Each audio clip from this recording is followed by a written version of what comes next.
¿Y si la belleza que vemos todos los días ya no está hecha para hacernos pensar, sino únicamente para agradarnos? En esta reseña analizaré el libro La salvación de lo bello, de Byung-Chul Han, en el que se plantea una reflexión crítica sobre cómo ha cambiado nuestra percepción de la estética en la sociedad contemporánea. El libro La salvación de lo bello fue escrito por Byung-Chul Han, un filósofo contemporáneo reconocido por su análisis crítico de la sociedad actual. Byung-Chul Han nació en 1959 en Seúl, Corea del Sur. Inicialmente estudió metalurgia en su país, pero posteriormente se trasladó a Alemania, donde cambió su enfoque hacia la filosofía, la literatura alemana y la teología en universidades como Friburgo y Múnich. Es profesor y ensayista y ha impartido clases en instituciones como la Universidad de las Artes de Berlín. Su obra se caracteriza por analizar críticamente a la sociedad, especialmente en temas como el capitalismo, la cultura digital, el consumismo, hiperconsumismo y la forma en que las personas se relacionan consigo mismas y los demás. Entre sus libros más conocidos se encuentran La sociedad del cansancio y La salvación de lo bello, que es del que vamos a hablar en este video. Fue publicado originalmente en Alemania en el año 2015 y posteriormente traducido al español por la editorial Herder. La obra forma parte de una serie de ensayos en los que el autor reflexiona sobre fenómenos como el consumismo, la cultura digital y la manera en que las personas perciben la realidad en el contexto contemporáneo.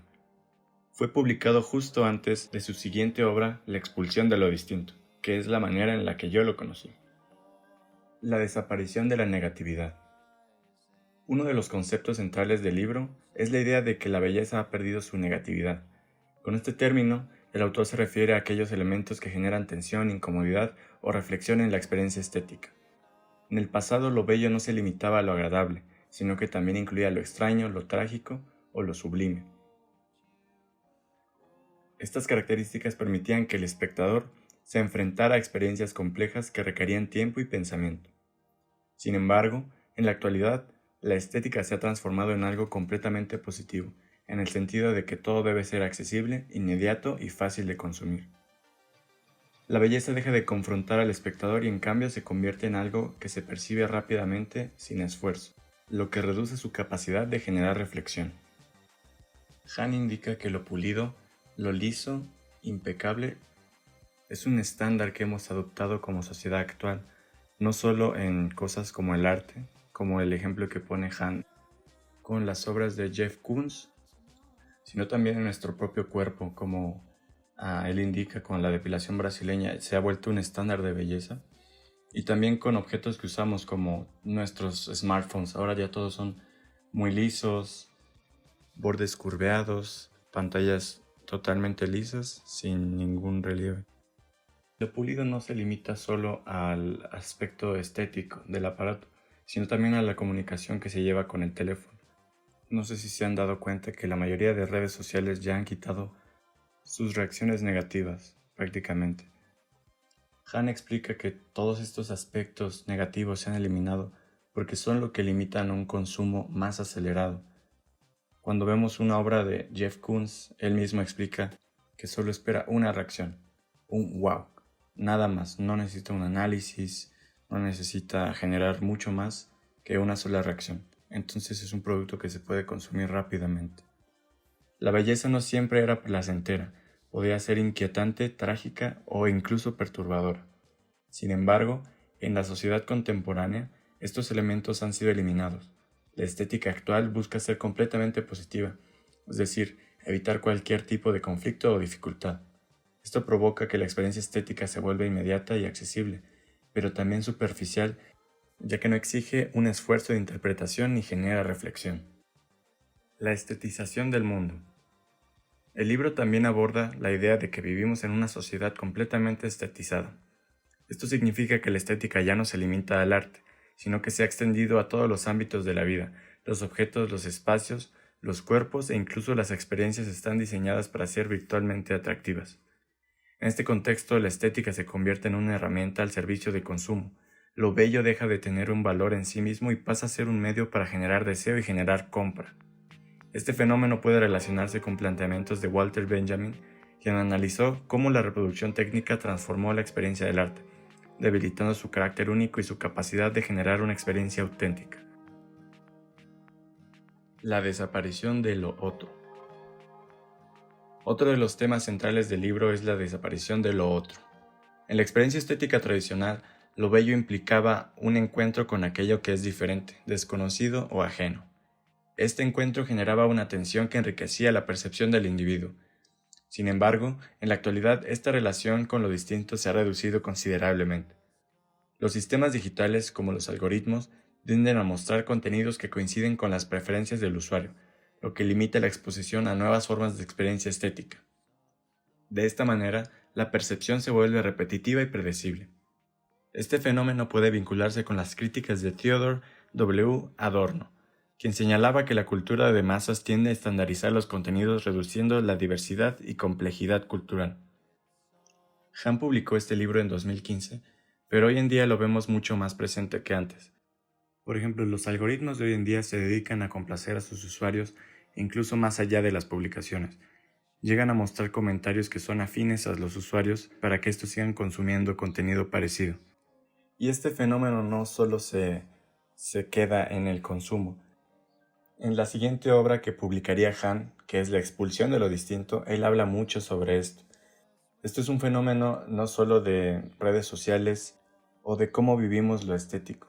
También llega más allá como a opiniones políticas, a nuestra relación como sociedad total. Los algoritmos no solo se encargan de mostrar cosas afines a los usuarios, sino que también se encargan de dividir las opiniones distintas.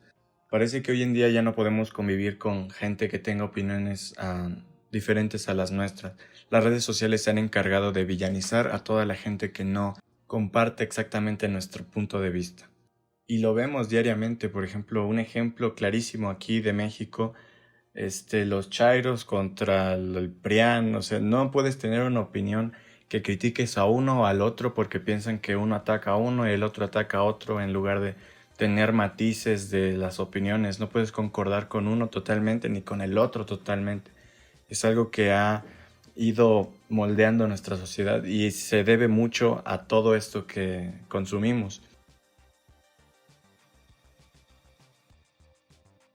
La pérdida de la experiencia estética profunda. Como consecuencia de los procesos anteriores, el autor señala que se ha producido una pérdida de la experiencia estética profunda. En el pasado, el arte permitía explorar dimensiones complejas de la existencia humana, como el miedo, la espiritualidad, lo trágico o lo sublime. Estas experiencias requerían tiempo, atención y reflexión. En contraste, en la actualidad, muchas experiencias estéticas son rápidas, inmediatas y orientadas al consumo. De nuevo, este libro fue escrito en 2015, pero fuimos pasando a formatos mucho más rápidos y se volvió el estándar para todas las redes sociales. Empezamos con TikTok, luego lo adaptó Instagram y después YouTube, y ahora todas las redes sociales tienen su apartado para formatos cortos prácticamente. La estética dejó de ser un espacio de contemplación para convertirse en un flujo constante de estímulos que no permiten una conexión profunda con el contenido. Y relacionándolo más a la clase, por ejemplo, las pinturas rupestres representaban escenas de caza, animales y situaciones relacionadas con la supervivencia, representaciones que tenían un carácter simbólico, emocional y estaban muy relacionados a la vida cotidiana. En ese contexto, el arte permitía comprender el mundo, expresar emociones y construir una identidad colectiva como humanidad. Al comparar este tipo de arte con la estética contemporánea, es posible observar un cambio significativo en la función. Mientras que antes el arte estaba vinculado a la experiencia y al significado, en la actualidad muchas manifestaciones estéticas se orientan simplemente al consumo o a la inmediatez, no precisamente a buscar, por ejemplo, un estilo o a buscar identidad. Muchos artistas hoy en día crean sus obras simplemente para vender. A mí me parece un buen libro, siento que llama mucho a la reflexión y mucha parte de un cambio o de llegar a influenciar a una sociedad es la conciencia antes que cualquier otra cosa. Yo siento que la conciencia en cualquier problema siempre es importante, y esto de lo que habla Byung-Chul Han no se habla tan seguido, o no hay tantos pensadores contemporáneos, o bueno, que yo conozca, que hablen de este tipo de cosas. Por eso me pareció un buen libro. Me gusta mucho de lo que habla. Hace muchísimas citas a a escritores, a filósofos que tienen mucha relevancia de lo que está hablando, y eso me gusta porque le da fundamento a todo lo que está diciendo, aunque también llega a ser bastante complicado de leer porque ya hizo 3 citas en 3 párrafos, hace una inserción, hace citas y muchas cosas. Me pareció un libro un poco complejo, pero me gustó. Entonces, pues sí, fue un libro que me pareció muy interesante, un tema muy interesante, y la forma en la que se expresa Byung-Chul Han también me gusta mucho. Siento que es muy acertada la forma en la que aborda este tipo de cosas como crítica y no como un hater de esta situación así como tan radical. Más allá de describir un cambio en la estética, La salvación de lo bello plantea una pregunta más profunda sobre nuestra forma de habitar el mundo. Si la belleza se ha vuelto algo inmediato, accesible y constantemente disponible, entonces también cambia la manera en que percibimos, sentimos y nos relacionamos con nuestro entorno. Esto implica que la pérdida de profundidad estética no solo afecta al arte, sino a la experiencia humana en general, ya que limita nuestra capacidad de asombro, de contemplación y de encuentro con lo diferente. En este sentido, el libro no solo funciona como una crítica, sino como una invitación a reconsiderar cómo nos acercamos a las imágenes, a los objetos y a las experiencias cotidianas. Volver a pensar la belleza entonces no significa únicamente redefinir lo que vemos, sino transformar la forma en lo que experimentamos.